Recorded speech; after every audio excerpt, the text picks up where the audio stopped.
Shalom beloved people, selamat hari kenaikan Tuhan Yesus. Kita jumpa lagi dalam pengajaran kali ini.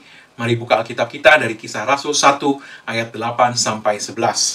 Demikian dikatakan, tetapi kamu akan menerima kuasa kalau Roh Kudus turun ke atas kamu, dan kamu akan menjadi saksiku di Yerusalem dan di seluruh Yudea dan Samaria dan sampai ke ujung bumi.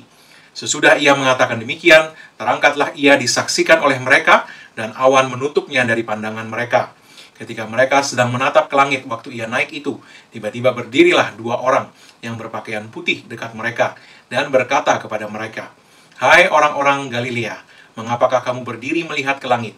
Yesus ini yang terangkat ke sorga meninggalkan kamu akan datang kembali dengan cara yang sama, seperti kamu melihat dia naik ke sorga." Kenaikan Tuhan Yesus yang kita peringati hari ini memberikan suatu pengharapan luar biasa bagi setiap orang percaya. Pengharapan ini memberikan dorongan dan kekuatan iman serta keteguhan hati bagi setiap orang percaya dalam menjalani kehidupan di dunia ini dalam segala keadaan. Kita akan melihat apa yang firman Tuhan ingin tunjukkan kepada kita hari ini, sehingga kita juga dapat menikmati pengharapan besar yang disediakan Tuhan bagi semua anak-anaknya ini. Haleluya. Firman Tuhan tadi berkata dalam ayat 10 dan 11 demikian. Ketika mereka sedang menatap ke langit, waktu ia naik itu, tiba-tiba berdirilah dua orang berpakaian putih dekat mereka, dan berkata kepada mereka, "Hai orang-orang Galilea, mengapakah kamu berdiri melihat ke langit? Yesus ini yang terangkat ke sorga meninggalkan kamu, akan datang kembali dengan cara yang sama, seperti kamu melihat dia naik ke sorga." Perkataan dua malaikat yang tiba-tiba menampakkan diri kepada murid-murid Yesus itu menunjukkan beberapa kebenaran firman Tuhan kepada kita. Yang pertama, kata-kata datang kembali menunjukkan bahwa akan ada suatu peristiwa khusus di mana Yesus yang sudah terangkat ke sorga waktu itu akan kembali ke dunia untuk kedua kalinya. Hal kedua yang sangat penting untuk kita perhatikan adalah kata-kata dengan cara yang sama seperti kamu melihat dia naik ke sorga. Hal kedua ini menunjukkan bagaimana cara kedatangan Yesus yang kedua nanti. Yesus tidak akan datang dengan diam-diam, sehingga tidak seorang pun akan mengetahui hal itu. Dan juga tidak seperti pertama kali dahulu, saat dia menjelma menjadi seorang bayi yang lahir ke dunia. Kalimat datang kembali dengan cara yang sama seperti kamu melihat dia naik menunjukkan kepada kita bahwa caranya Yesus akan datang kembali adalah sama seperti ketika dia naik. Ini secara spesifik menunjukkan bahwa kedatangan kembali Yesus ke dunia nanti adalah dengan tubuh kemuliaan, karena seperti itulah dia naik waktu itu, dan bahwa dia akan turun dari langit, sebab seperti itulah dia naik waktu itu, dan bahwa kedatangannya yang kedua nanti juga akan dapat dilihat. Sebab firman Tuhan mengatakan bahwa dia akan datang kembali dengan cara yang sama seperti kamu melihat dia naik ke sorga. Yesus sendiri dalam 3 Injil mengatakan hal yang sama. Dalam Markus pasal 13 ayat 26-27 dikatakan pada waktu itu orang akan melihat Anak Manusia datang dalam awan-awan dengan segala kekuasaan dan kemuliaannya, kata Yesus. Dan pada waktu itu pun ia akan menyuruh keluar malaikat-malaikatnya dan akan mengumpulkan orang-orang pilihannya dari keempat penjuru bumi, dari ujung bumi sampai ke ujung langit. Kemudian dalam Lukas 21 ayat 27 dikatakan, pada waktu itu orang akan melihat Anak Manusia datang dalam awan dengan segala kekuasaan dan kemuliaannya. Dan dalam Yohanes 14 ayat 1-3, Yesus juga mengatakan, "Janganlah gelisah hatimu, percayalah kepada Allah, percayalah juga kepadaku. Di rumah Bapa-Ku banyak tempat tinggal. Jika tidak demikian, tentu aku mengatakannya kepadamu. Sebab aku pergi ke situ untuk menyediakan tempat bagimu. Dan apabila aku telah pergi ke situ dan telah menyediakan tempat bagimu, aku akan datang kembali dan membawa kamu ke tempatku, supaya di tempat di mana aku berada, kamu pun berada." Dari sini kita dapat melihat bahwa ada satu peristiwa penting yang akan terjadi nanti, di mana Yesus akan datang kembali dengan cara yang sama seperti ketika dia naik. Dia akan datang dalam awan-awan dengan segala kekuasaan dan kemuliaannya. Ini menegaskan bahwa kedatangan kedua Yesus nanti akan sangat berbeda dengan kedatangannya yang pertama. Kali kedua nanti, Yesus akan datang dengan segala kekuasaan dan kemuliaan. Tidak tersembunyi sehingga tidak diketahui seorang pun. Terlebih lagi, dalam kitab Wahyu, kita diberitahu lebih lanjut mengenai kedatangan Yesus yang kedua nanti. Dalam Wahyu pasal 1 ayat 7 dikatakan, Lihatlah, ia datang dengan awan-awan, dan setiap mata akan melihat dia, juga mereka yang telah menikam dia, dan semua bangsa di bumi akan meratapi dia. Ya, amin. Setiap mata, semua bangsa. Kata-kata ini menunjuk kepada sifat kedatangan Yesus yang kedua. Dia tidak datang secara tersembunyi, sehingga tidak ada yang mengetahui kedatangannya, sehingga orang bingung apakah dia sudah datang atau belum. Setiap mata, kata-kata itu menunjukkan kepada situasi yang diketahui oleh semua orang. Dan segala bangsa menunjuk kepada sifat global dari peristiwa kedatangan kembali Yesus nanti. Kalau kita memikirkan hal ini, kita dapat memahami bahwa di zaman internet global saat ini, hal yang dikatakan firman Tuhan ini sangatlah mungkin. Sesuatu yang menggemparkan, yang terjadi di tempat yang jauh, dapat dalam hitungan detik menjadi viral ke seluruh dunia dengan teknologi internet sekarang ini. Saya hanya mengatakan hal ini untuk menunjukkan bahwa argumentasi mengenai apa yang dirasa tidak masuk akal 1 abad yang lalu, hari ini sudah menjadi sangat mungkin dengan kemajuan teknologi internet. Kalau dulu orang mungkin akan berkata, bagaimana sesuatu yang terjadi di suatu tempat dapat dilihat mata semua orang di seluruh dunia. Hari ini, bahkan secara natural, kita belum bicara secara supranatural, tetapi secara natural saja hal itu sudah dapat terjadi hari ini. Kemudian hal berikutnya yang kita perlu pahami adalah bahwa kedatangan kedua Yesus berbicara mengenai kedatangannya kembali dengan tubuh kemuliaan. Sebab dia tadi naik dengan tubuh kemuliaan. Dan dikatakan dia akan kembali dengan cara yang sama seperti kamu melihat dia. Artinya, murid-murid melihat Yesus naik hari itu dalam tubuh kemuliaan, demikianlah Yesus akan datang kembali nanti. Kedatangan kembali Yesus tidaklah sama dengan sifat kemahahadirannya. Perkataan dua malaikat tadi, dengan cara yang sama, menunjukkan bahwa Yesus yang naik dengan tubuh kemuliaan akan datang kembali dengan cara yang sama, yaitu dengan tubuh kemuliaan. Ini jelas berbeda dari kemahahadiran Yesus yang firman Tuhan katakan. Matius 28 ayat 20 mengatakan, dan ajarlah mereka melakukan segala sesuatu yang telah kuperintahkan kepadamu, dan ketahuilah, aku menyertai kamu senantiasa sampai kepada akhir zaman. Demikian juga dalam Ibrani 13 ayat 5 dikatakan, aku sekali-kali tidak akan membiarkan engkau, dan aku sekali-kali tidak akan meninggalkan engkau. Dalam Matius 28 ayat 20, Yesus mengucapkan perkataan itu menjelang kenaikannya. Apakah perkataan aku menyertai kamu senantiasa menunjukkan bahwa Yesus yang naik segera turun lagi? Tentu tidak. Ini hanya menunjukkan sifat kemahahadiran Yesus yang adalah Allah itu sendiri. Bukan menunjuk pada peristiwa kedatangannya kembali dalam tubuh kemuliaan sebagaimana dinyatakan Kisah Rasul 1 ayat 11 tadi. Di dalam diri orang percaya, Yesus hadir, maha hadir dalam wujud pribadi Roh Kudus. Yohanes 14 ayat 16-18 mengatakan, aku akan minta kepada Bapa, dan ia akan memberikan kepadamu seorang penolong yang lain, supaya ia menyertai kamu selama-lamanya, yaitu roh kebenaran. Jadi penolong yang lain, yaitu roh kebenaran. Dunia tidak dapat menerima dia, sebab dunia tidak melihat dia dan tidak mengenal dia. Tetapi kamu mengenal dia, sebab ia menyertai kamu, dan akan diam di dalam kamu. Aku tidak akan meninggalkan kamu sebagai yatim piatu. Aku datang kembali kepadamu. Jadi Yesus berkata bahwa kamu mengenal Dia. Kata-kata penolong yang lain dari bahasa asli Alkitab mempunyai arti suatu pribadi yang persis sama kualitas, sifat, dan kepribadiannya, hanya dalam bentuk atau wujud yang berbeda.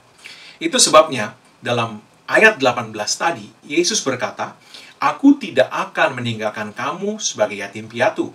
Aku datang kembali kepadamu." Kata "aku datang kembali" dalam ayat ini mengacu kepada konteks ayat-ayat di atasnya, yaitu Yesus akan hadir sebagai penolong yang lain yang akan menyertai kamu selama-lamanya, yang akan diam di dalam orang percaya. Karena itu, firman Tuhan sendiri menyebutkan penolong yang lain itu, yaitu Roh kebenaran atau Roh Kudus, dengan nama Roh Yesus atau Roh Kristus. Kisah Rasul 16 ayat 7. Dikatakan, dan setibanya di Misia, mereka mencoba masuk ke daerah Bitinia, tetapi Roh Yesus tidak mengizinkan mereka. Dalam Roma 8 ayat 9, firman Tuhan berkata, "Tetapi kamu tidak hidup dalam daging, melainkan dalam roh, jika memang roh Allah diam di dalam kamu. Tetapi jika orang tidak memiliki roh Kristus, ia bukan milik Kristus." Kemudian lagi dalam Filipi 1 ayat 19 dikatakan, "Karena aku tahu bahwa kesudahan semuanya ini ialah keselamatanku oleh doamu dan pertolongan Roh Yesus Kristus." Haleluya.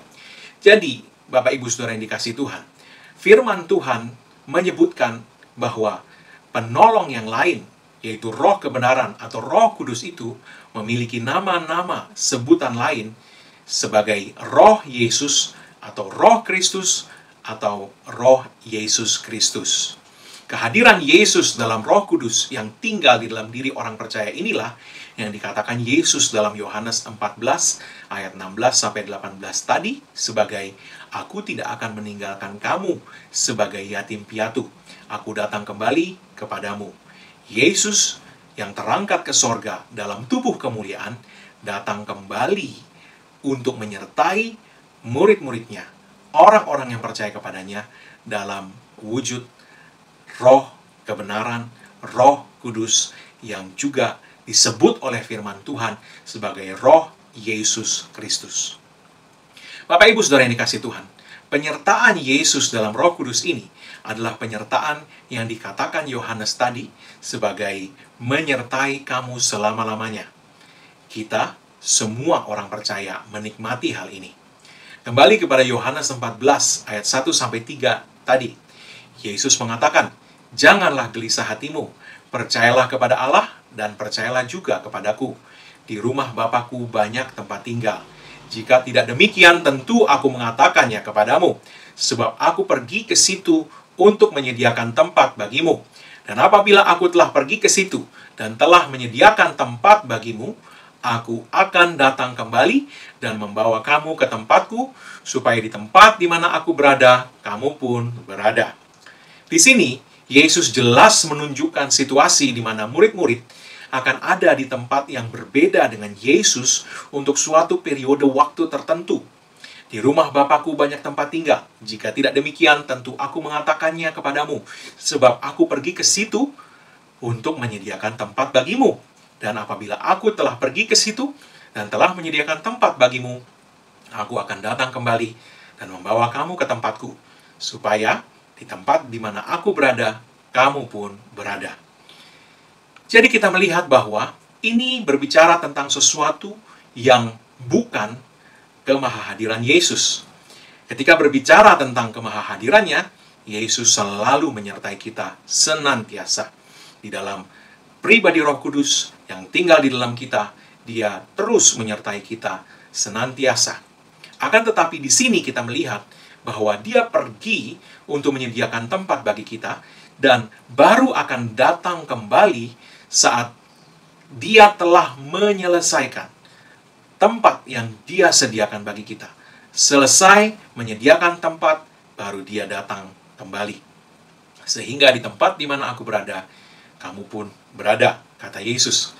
Jadi kita melihat di sini, Yesus menunjuk pada peristiwa di mana Dia akan datang kembali untuk membawa kita ke tempat yang sudah Dia sediakan bagi kita di sorga. Di sini kita dapat melihat bahwa kita perlu membedakan antara kemahahadiran Yesus dengan kedatangannya yang kedua dalam tubuh kemuliaan. Jika tidak, kita akan rancu. Apakah karena kemahahadiran Yesus yang menyertai kita senantiasa itu, kita sudah di sorga hari ini? Tentu tidak.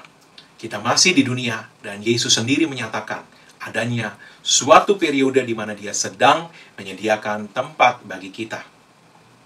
Jadi, ini menunjukkan adanya perbedaan antara kemahahadiran Yesus yang menyertai kita senantiasa lewat roh-Nya yang tinggal di dalam kita, dengan kedatangannya yang kedua dalam tubuh kemuliaan sebagaimana dikatakan oleh malaikat-malaikat dalam Kisah Rasul 1 ayat 11 saat kenaikan Yesus yang kita rayakan hari ini. Kehadiran Yesus dalam kemahahadirannya lewat Roh Kudus menyebabkan Roh Kudus juga dipanggil sebagai Roh Yesus, Roh Kristus, dan Roh Yesus Kristus sebagaimana kita telah lihat tadi. Hal ini tidak sulit dipahami. Efesus 2 ayat 4-6 mengatakan, tetapi Allah yang kaya dengan rahmat, oleh karena kasih-Nya yang besar, yang dilimpahkannya kepada kita, telah menghidupkan kita bersama-sama dengan Kristus. Sekalipun kita telah mati oleh kesalahan-kesalahan kita, oleh kasih karunia kamu diselamatkan. Dan di dalam Kristus Yesus, Ia telah membangkitkan kita juga, dan memberikan tempat bersama-sama dengan Dia di sorga. Di sini dikatakan, kita telah mati oleh kesalahan-kesalahan kita. Apakah kita memang sudah mati? Secara tubuh jelas kita belum mati. Anda yang melihat pengajaran ini jelas masih hidup. Jadi mengapa Allah berkata bahwa kita telah mati? Karena ini tidak berbicara mengenai tubuh kita, tetapi mengenai roh kita yang telah mati karena kesalahan-kesalahan atau dosa-dosa kita. Tentu kita harus membedakan antara kematian tubuh dan kematian roh. Jika kita memahami hal ini, maka kita akan mudah mengerti ayat selanjutnya. Di ayat 6 dikatakan, dan di dalam Kristus Yesus, Ia telah membangkitkan kita juga dan memberikan tempat bersama-sama dengan Dia di sorga. Karena tubuh kita belum mati, maka kata-kata telah membangkitkan tentu tidak berbicara soal tubuh kita, melainkan roh kita yang telah mati akibat dosa tadi. Roh kitalah yang telah dibangkitkan Allah di dalam Kristus dan diberikan tempat bersama-sama dengan Yesus di sorga. Jadi apakah itu berarti kita sudah di sorga hari ini? Kita masih di dunia. Kita belum di sorga. Tetapi secara roh, Allah telah memberikan kita kedudukan bersama Kristus di sorga. Sehingga kita, orang percaya, anak-anak Allah ini, menempati posisi yang mengatasi segala kuasa lain, sebab kita telah diberikan tempat bersama dengan Yesus di sorga. Itulah sebabnya adalah sangat penting untuk kita membedakan antara kemahahadiran Yesus dan kedatangannya yang kedua dalam tubuh kemuliaan, sama seperti kita membedakan antara kebangkitan tubuh dengan kebangkitan roh, atau kematian tubuh dengan kematian roh, yang kita lihat contohnya dalam Efesus tadi. Oleh sebab itu, kita perlu memahami bahwa kedatangan Yesus kedua kali, sebagaimana disebut malaikat, sebagai datang kembali dengan cara yang sama, tidaklah sama dengan kemahahadiran Yesus yang senantiasa menyertai kita, anak-anak Allah, hari ini. Haleluya! Hal lainnya yang perlu kita pahami adalah apakah perkataan Yesus hanya ditujukan kepada murid-muridnya dahulu atau juga kepada kita hari ini? Sebab perkataannya dalam Yohanes 14 ayat 16-18, di mana Dia berkata bahwa Ia akan minta supaya Bapa memberikan penolong yang lain yang akan menyertai kamu selama-lamanya dan akan diam di dalam kamu tadi, diucapkannya kepada para murid waktu itu.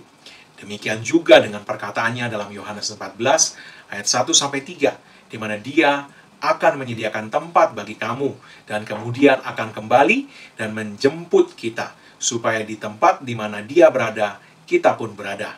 Kalimat ini diucapkannya kepada murid-murid waktu itu. Kalau begitu, apakah ini berarti tidak ada tempat yang disediakan Yesus untuk kita, orang percaya masa kini? Tidak ada sorga untuk kita? Dan lebih parah lagi, bahwa tidak ada penolong yang lain yang menyertai kita dan tinggal di dalam kita senantiasa. Sebab semua itu tadi diucapkan Yesus kepada murid-muridnya waktu itu. Kalau argumentasi ini benar, maka kita yang selama ini berpikir bahwa Yesus ada di dalam kita dan menyertai kita selama-lamanya, kita ini adalah orang-orang paling malang di dunia. Sebab ternyata perkataan itu hanya ditujukan kepada murid-murid Yesus waktu itu. Akan tetapi syukurlah hal ini tidak benar. Apa yang dikatakan Yesus kepada murid-murid waktu itu, dimaksudkannya juga untuk kita, orang-orang percaya masa kini. Dari mana kita mengetahui hal ini? Dari perkataan Yesus sendiri. Matius 28 ayat 18-20 mengatakan, Yesus mendekati mereka dan berkata, "Kepadaku telah diberikan segala kuasa di sorga dan di bumi. Karena itu pergilah, jadikanlah semua bangsa muridku, dan baptislah mereka dalam nama Bapa dan Anak dan Roh Kudus. Dan ajarlah mereka melakukan segala sesuatu yang telah kuperintahkan kepadamu. Dan ketahuilah, aku menyertai kamu senantiasa sampai kepada akhir zaman." Di sini, kita dapat melihat bahwa Yesus mengatakan supaya murid-murid yang mendengar perkataan Yesus hari itu meneruskan segala sesuatu yang telah mereka terima dari Yesus. Kepada siapa segala sesuatu yang telah diajarkan Yesus itu diteruskan? Kepada semua orang yang percaya dari semua bangsa. Dikatakan, jadikanlah segala bangsa muridku. Jadi, kita termasuk orang-orang yang disebutkan Yesus. Termasuk mereka kepada siapa firman ini ditujukan.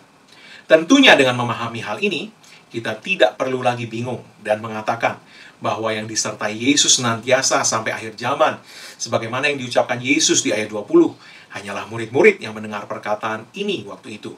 Sebab Yesus jelas mengatakan sebelumnya untuk meneruskan segala sesuatu yang telah Dia firmankan kepada semua orang yang percaya dari semua bangsa. Jika ini belum cukup, kita juga dapat melihat pada perkataan Yesus dalam doanya di Yohanes pasal 17. Yohanes 17 ayat 14-17 dan 20-21. Dikatakan demikian, "Aku telah memberikan firman-Mu kepada mereka, dan dunia membenci mereka karena mereka bukan dari dunia, sama seperti Aku bukan dari dunia. Aku tidak meminta supaya Engkau mengambil mereka dari dunia, tetapi supaya Engkau melindungi mereka daripada yang jahat. Mereka bukan dari dunia sama seperti Aku bukan dari dunia. Kuduskanlah mereka dalam kebenaran. Firman-Mu adalah kebenaran." Dan dalam ayat 20-21 dikatakan, "Dan bukan untuk mereka ini saja Aku berdoa, tetapi juga untuk orang-orang yang percaya kepadaku oleh pemberitaan mereka, supaya mereka semua menjadi satu." Artinya apa yang dikatakan Yesus kepada murid-murid, juga dikatakannya kepada kita. "Sama seperti Engkau ya Bapa di dalam Aku, dan Aku di dalam Engkau, agar mereka juga di dalam kita, supaya dunia percaya bahwa Engkaulah yang telah mengutus Aku." Jadi, kita yang percaya lewat pemberitaan rasul-rasul dan orang-orang percaya sebelum kita, semuanya telah dijadikan satu oleh Tuhan. Dan firman-Nya diberikan kepada murid-muridnya itu juga ditujukan kepada kita hari ini. Karena kita semua adalah satu, sebagaimana Yesus di dalam Bapa dan Bapa di dalam Yesus. Dengan memahami hal ini, kita dapat mengerti sekarang bahwa janji mengenai kedatangan Yesus yang kedua dalam tubuh kemuliaan, sebagaimana dikatakan Kisah Rasul 1 ayat 11 tadi, adalah juga bagi kita. Dan demikian juga dengan janjinya untuk menyertai kita senantiasa di dalam pribadi Roh Kudus yang adalah Roh Yesus Kristus sendiri. Juga perkataan Yesus bahwa Dia akan menjemput kita dan membawa kita untuk bersama-sama dengan Dia di tempat yang sudah Dia sediakan buat kita. Semua ini berlaku juga untuk kita orang-orang percaya masa kini. Haleluya! Akhirnya, sebagai penutup, kita akan melihat pengharapan luar biasa yang kita miliki sebagai orang yang percaya kepada Kristus. Dikatakan dalam 1 Tesalonika 4 ayat 15 sampai 18 demikian. Ini kami katakan kepadamu dengan firman Tuhan. Kita yang hidup, yang masih tinggal sampai kedatangan Tuhan. Sekali lagi, masih hidup, yang masih tinggal sampai kedatangan Tuhan. Sekali-kali tidak akan mendahului mereka yang telah meninggal. Sebab pada waktu tanda diberi, yaitu pada waktu penghulu malaikat berseru, dan sangkakala Allah berbunyi, maka Tuhan sendiri akan turun dari sorga, dan mereka yang mati dalam Kristus akan lebih dahulu bangkit. Sesudah itu, kita yang hidup, yang masih tinggal, diulang lagi, perkataan yang kita sudah baca di atas, akan diangkat bersama-sama dengan mereka dalam awan menyongsong Tuhan di angkasa. Demikianlah kita akan selama-lamanya bersama-sama dengan Tuhan. Karena itu, hiburkanlah seorang akan yang lain dengan perkataan-perkataan ini. Kalimat dalam ayat 15, kita yang hidup, yang masih tinggal sampai kedatangan Tuhan, menunjukkan rentang waktu di mana firman ini ditujukan, yaitu sampai waktu kedatangan Tuhan yang kedua. Semua orang yang tercakup dalam rentang waktu itu, setiap orang percaya yang ada di dalam rentang waktu itu, kepada semua kita yang ada dalam rentang waktu inilah firman ini ditujukan. Bapak Ibu Saudara dikasih Tuhan, semua kita yang masih tinggal sampai kedatangan Tuhan, yaitu sampai waktu kedatangannya yang kedua nanti, yaitu kedatangannya dalam kekuasaan dan kemuliaan. Firman Tuhan tadi katakan, ditegaskan di ayat 16, sebab pada waktu tanda diberi, yaitu pada waktu penghulu malaikat berseru dan sangkakala Allah berbunyi, maka Tuhan sendiri akan turun dari sorga. Bapak Ibu Saudara dikasih Tuhan, kita semua yang ada di dalam rentang waktu sampai kedatangan Tuhan yang kedua ini akan mengalami apa yang firman Tuhan tadi katakan. Dikatakan pada waktu itu, mereka yang mati dalam Kristus akan lebih dahulu bangkit. Dan sesudah itu, kita yang hidup, yang masih tinggal, akan diangkat bersama-sama dengan mereka dalam awan menyongsong Tuhan di angkasa. Jadi semua yang ada dalam rentang waktu ini, yang sudah mati akan dibangkitkan lebih dahulu, dan yang masih tinggal sampai saat Yesus datang itu, akan diangkat bersama-sama dengan mereka yang sudah dibangkitkan itu, untuk menyongsong Tuhan di angkasa. Siapakah kita yang masih hidup, dan yang masih tinggal yang dimaksud di sini? Sekali lagi, kita yang masih hidup dan masih tinggal saat kedatangan Tuhan kembali. Sebagaimana dikatakan di dalam Kisah Rasul 1 ayat 11 tadi. Dan kita melihat di sini semua yang dikatakan dalam rentang waktu ini akan mengalami apa yang firman Tuhan ini katakan. Kita semua akan diangkat dalam awan menyongsong Tuhan di angkasa. Dan kemudian dikatakan demikianlah kita akan selama-lamanya bersama-sama dengan Tuhan. Jadi demikianlah caranya kita akan bersama-sama dengan Tuhan, sebagaimana dikatakan Yesus dalam Yohanes 14 ayat 1-3 yang sudah kita bahas di atas tadi. Kita akan diangkat saat kedatangan Yesus yang kedua dalam kekuasaan dan kemuliaannya. Haleluya! Dan pada akhirnya ayat 18 mengatakan, karena itu hiburkanlah seorang akan yang lain dengan perkataan-perkataan ini. Haleluya! Kitab Wahyu memberitahukan kepada kita apa yang akan terjadi kemudian. Wahyu 20 ayat 6 berkata, berbahagia dan kuduslah ia yang mendapat bagian dalam kebangkitan pertama itu. Kematian yang kedua tidak berkuasa lagi atas mereka. Tetapi mereka akan menjadi imam-imam Allah dan Kristus. Dan mereka akan memerintah sebagai raja bersama-sama dengan dia 1000 tahun lamanya. Kebangkitan pertama adalah kebangkitan orang-orang percaya. Yang kita lihat dalam Tesalonika tadi. Yang kemudian dikumpulkan bersama dengan Tuhan dalam pengangkatan yang disebut dalam ayat-ayat yang kita baca dalam 1 Tesalonika 4 tadi. Kebangkitan kedua adalah saat semua orang yang belum dibangkitkan akan dibangkitkan dan dihakimi. Yang memiliki juru selamat yang menyelamatkan mereka dari dosa-dosa mereka akan masuk ke sorga, dan yang tidak akan masuk ke dalam penghukuman kekal. Kematian pertama adalah kematian di dunia, sedangkan kematian kedua menunjuk kepada penghukuman kekal. Kita yang diangkat sebagaimana dikatakan dalam 1 Tesalonika 4 tadi, akan kemudian memerintah sebagai imam dan raja dalam kerajaan 1000 tahun. Haleluya! betapa menakjubkannya masa depan kita, betapa luar biasa dan betapa hebatnya rancangan Allah bagi kita. Itu sebabnya hari ini, selama kita masih di dunia ini, kita perlu mengingat bahwa suatu waktu nanti, kita akan memerintah dalam kerajaan 1000 tahun damai.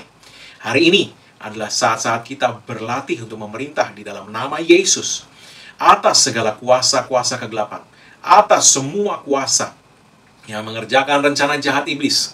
Kita perlu bangkit dan menegakkan kehendak Tuhan di bumi ini, sebagaimana di sorga, dengan mempergunakan hak untuk memerintah yang dianugerahkan Tuhan kepada kita di dalam nama Yesus.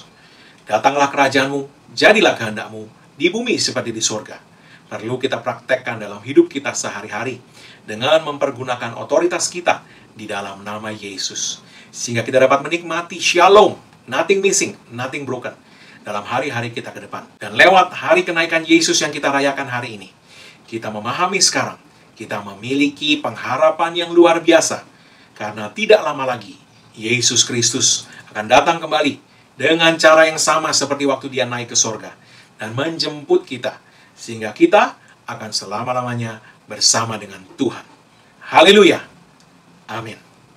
Bapak Ibu Saudara yang dikasih Tuhan, saya rindu untuk berdoa bagi kita semua, untuk segala kebutuhan kita, maupun kalau ada yang sakit. Oleh sebab itu, mari buka kedua tangan Anda di hadapan Tuhan. Di dalam nama Yesus, karena ada tertulis bahwa Allahku memenuhi segala kebutuhanmu menurut kekayaan dan kemuliaannya dalam Kristus Yesus. Maka dalam nama Yesus, aku perintahkan iblis, hentikan segala pekerjaanmu mencuri dari hidup anak-anak Tuhan, dari hidup setiap orang yang mendengarkan pemberitaan firman ini, di dalam nama Yesus.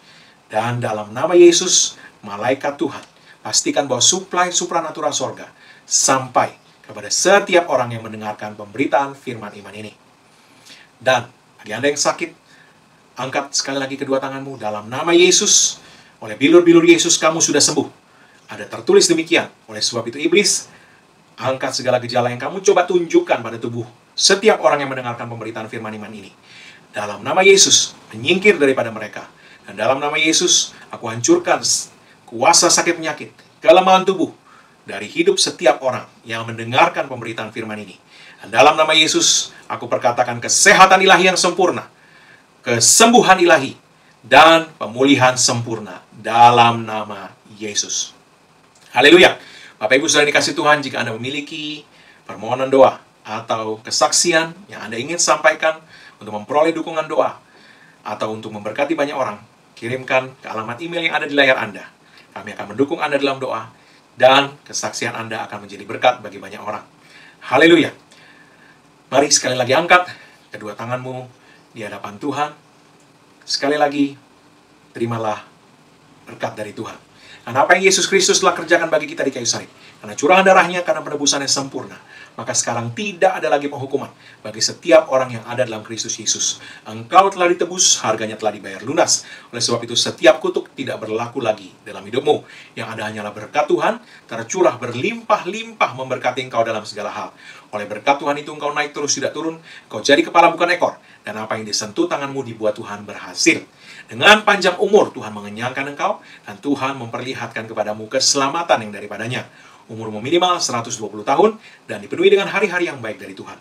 Tidak ada yang jahat yang mendekat kepadamu, dan tidak ada tulah mendekat kepada kemah kediamanmu. Sebab tempat perlindunganmu dan kubu pertahananmu, Allahmu yang kau percayai. Dalam nama Yesus. Amin. Haleluya. Sekali lagi, Tuhan Yesus memberkati. Selamat hari kenaikan Yesus. Kita jumpa lagi dalam pengajaran berikutnya. Amin.